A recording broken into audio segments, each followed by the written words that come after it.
Hoje, 11 de agosto, é comemorado o Dia do Advogado. A data surgiu em 1827, quando o imperador Dom Pedro I lançou o curso de Direito no país. A advocacia é uma das profissões mais antigas e tem exigido um profissional cada vez mais atualizado, já que as leis estão em constante processo de reconfiguração. E é para falar mais sobre o dia a dia e os desafios da profissão que recebemos aqui no estúdio Maria Alice Rodrigues, professora do curso de Direito da Unicinos, Maicon Barbosa da Silva, estudante do curso de Direito e monitor no programa de Práticas Sociojurídicas da Universidade, e também conosco Letícia Loureiro Corrêa, professora do IDC Carreiras Jurídicas de Porto Alegre. Olá, sejam bem-vindos ao Conexão, tudo bem? Olá, tudo bem? Sejam bem-vindos para dia. esse nosso bate-papo, né, Joyce? A gente começa falando justamente dessa grande procura que sempre acontece em relação ao curso de Direito, né, professora Maria Alice? A gente sabe que nas edições do vestibular aqui da universidade é um dos cursos geralmente mais procurado. Por quê, professora?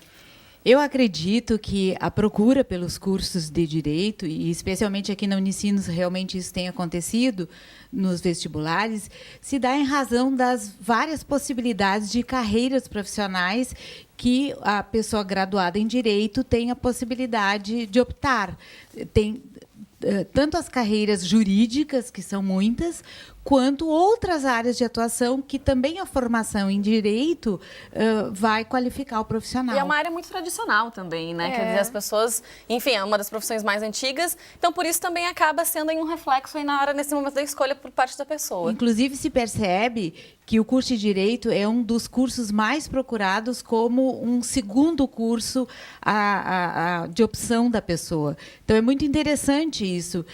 Isso mostra que o curso dá uma base para várias atuações profissionais. O curso dialoga, na verdade, com várias áreas, né? Então, outros profissionais acabam tendo vontade de fazer esse curso Muitos também. Jornalistas, eu conheço, Exatamente. também acabaram fazendo Direito depois com uma forma de complementar. Isso acontece, né, Joyce? Acontece. E o Maicon, então, por que você escolheu esse curso? Tem a ver com essa variedade de possibilidades de atuações na área, né? Com certeza. Na verdade, eu estava com muita dúvida do que eu iria fazer, né? Que profissão que eu ia escolher para mim, né?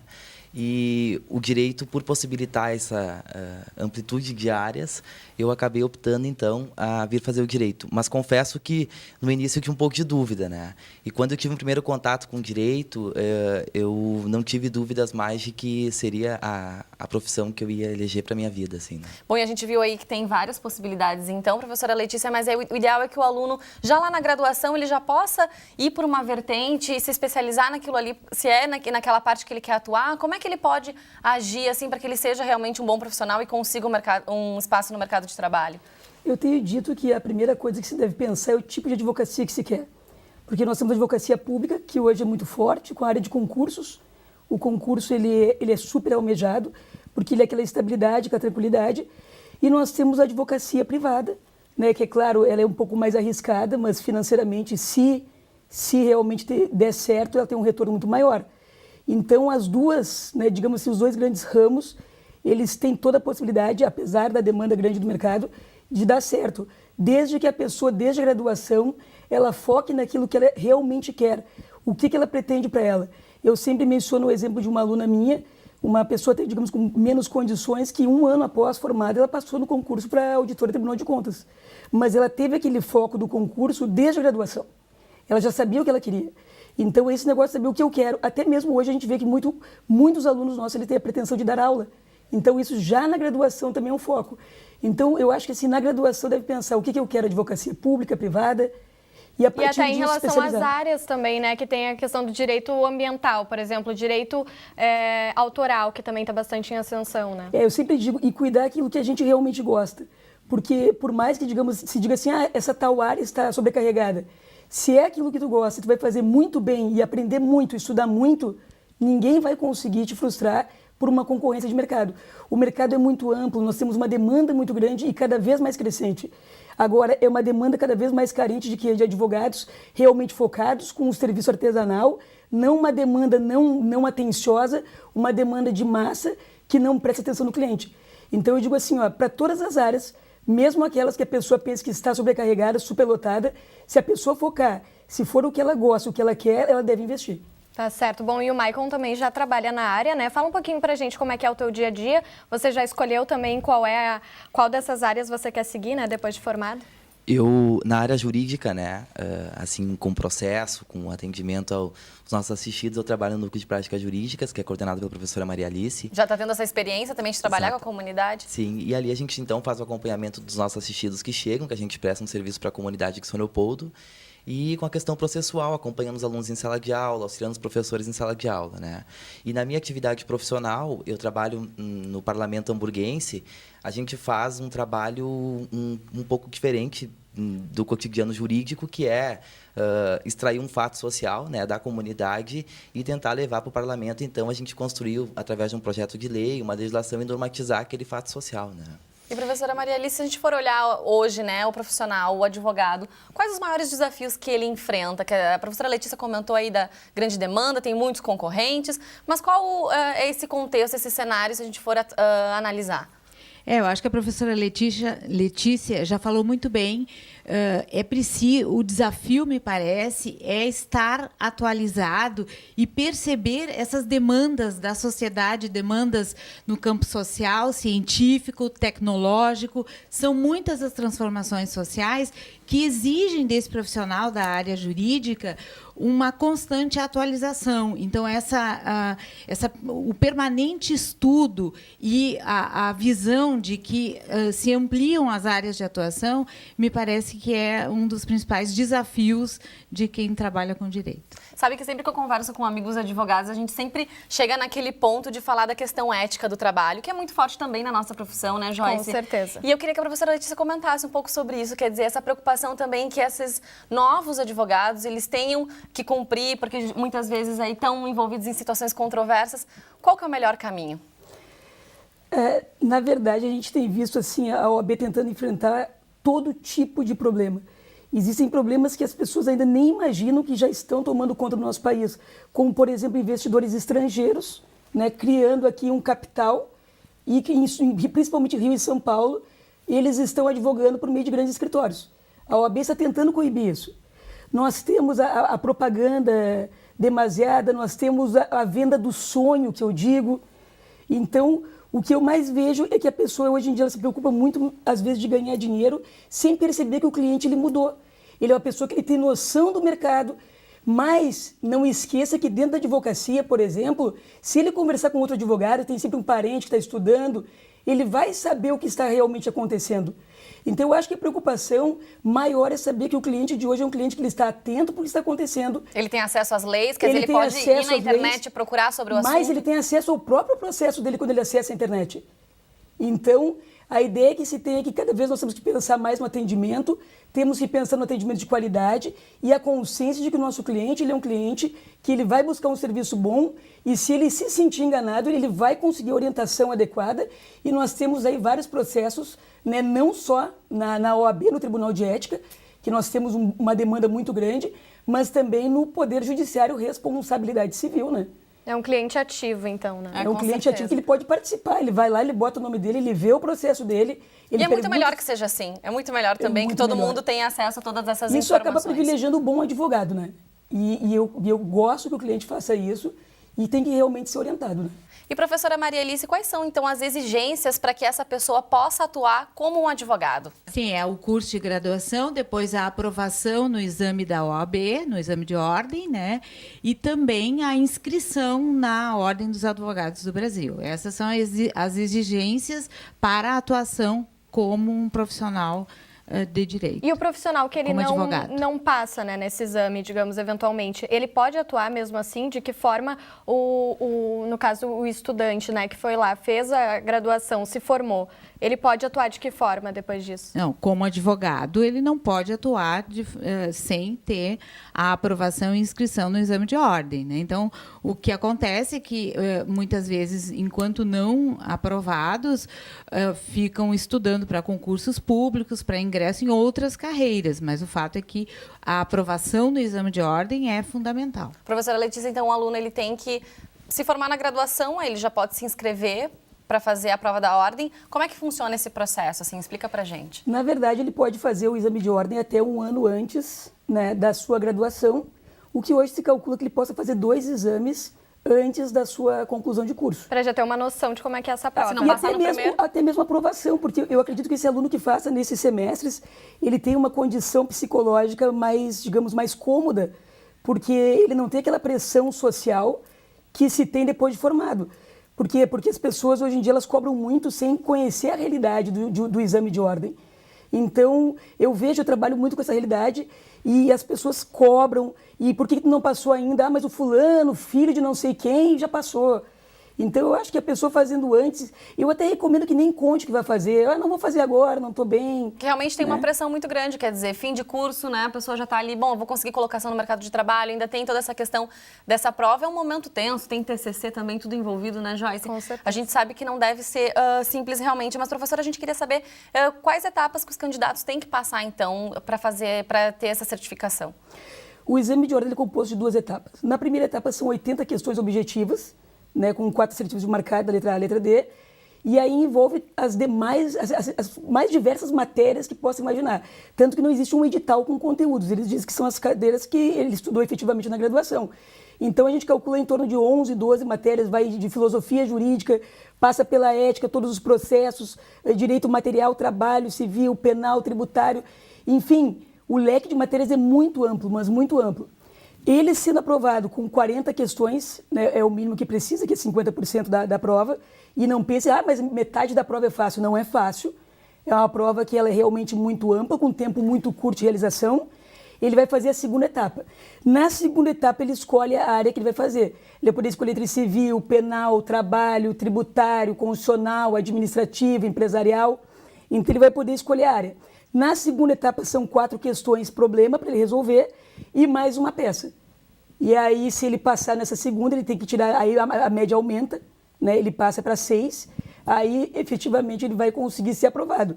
E não pensa que ele vai ser advogado, porque ele vai pedir inscrição na OAB e ele vai ter que preencher todos os requisitos que a OAB requer. Idoneidade, capacidade, ainda não exercer atividade incompatível. Não é fácil, não né? É fácil mesmo. Tanto é que o curso aqui na Unicinos é de 5 anos, né? Então é um tempinho um pouco maior do que os outros cursos de graduação. E a gente sabe que entre os alunos, às vezes, gera um certo desconforto. Bom, eu tenho que passar pela graduação, ainda tenho que passar pelo exame da ordem. Maicon, como é que você vê essa questão entre seus colegas? Eu também quero saber a tua opinião. Tu acha que é preciso realmente isso, que é justo, até como alguns alunos comentam? É para vocês verem o que me espera ainda, né? Eu vou fazer a prova em novembro e eu me formo neste semestre, né? Na verdade, a questão da prova, eu tenho bem claro de que esse exame ele é um filtro, né? Ele é um filtro que filtra lá conhecimento e que faz conversávamos sobre isso, né, professora Maria Alice, uma reserva de mercado. Porém, eu acho que o método da prova, ele é um método que precisa ser revisto, né? Porque nós estávamos conversando sobre o índice de reprovação, né, professora? A gente até trouxe esse índice, né? Já a gente tem um dado aqui, né? Então, em 2013, 89,7% dos bacharéis que realizaram a prova da OAB foram reprovados. É um índice muito alto, né? Quase 90%. E eu confesso que isso assusta, né, a gente, porque tu percebe que dentro da prova, assim, tem pessoas que saem com 40 questões, acham que não conseguiram fazer, depois foram aprovados. Na segunda fase, que é a peça, é a prova mais teórica, saem aprovados e com a satisfação de que não tinham sido aprovados. Então, acho que é uma mistura de sorte, conhecimento, né, o guia, como tu tá preparado para a prova, e como a professora Letícia falou antes, é a calma, né? Tem que ter calma para fazer o exame. Né? Professora Maria Alice, então, mas a gente pode explicar um pouco esses dados que são tão altos? O que está faltando, talvez, desse aluno realmente se dar conta que ele tem que aproveitar a graduação de uma outra forma, já focado na prova? Eu acho que é necessário examinar vários aspectos quando se verifica essa questão do índice de reprovação. E um deles é que talvez a própria ordem deva reexaminar de que modo está elaborando e aplicando essas provas. Porque quando se examina uma prova com 80 questões, com um tempo curto para a sua aplicação, com um número de matérias, como a professora Letícia comentou, mais de 11, o que se verifica? Na realidade, dificilmente se está aferindo conhecimentos. Um aluno, muitas vezes, pode ir bem numa prova dessas porque tem uma capacidade de memorização, não necessariamente porque efetivamente tem conhecimento. Então, acho que isso tem que ser reavaliado. Agora, é claro que é importante a realização do exame, porque esse exame ele visa também a qualificação dos profissionais que vão atuar no mercado. Então, mas acho que é preciso, sim, qualificar o próprio exame para que ele efetivamente represente uma aferição de conhecimentos e não de habilidades apenas de alguns candidatos. E, Maicon, você já está se preparando, então, para essa prova, né? Você acha que a graduação é o suficiente ou já pensa em fazer, de repente, algum curso preparatório? Eu espero que sim, né? Eu estou me preparando, revisando algumas coisas que eu vi durante a graduação.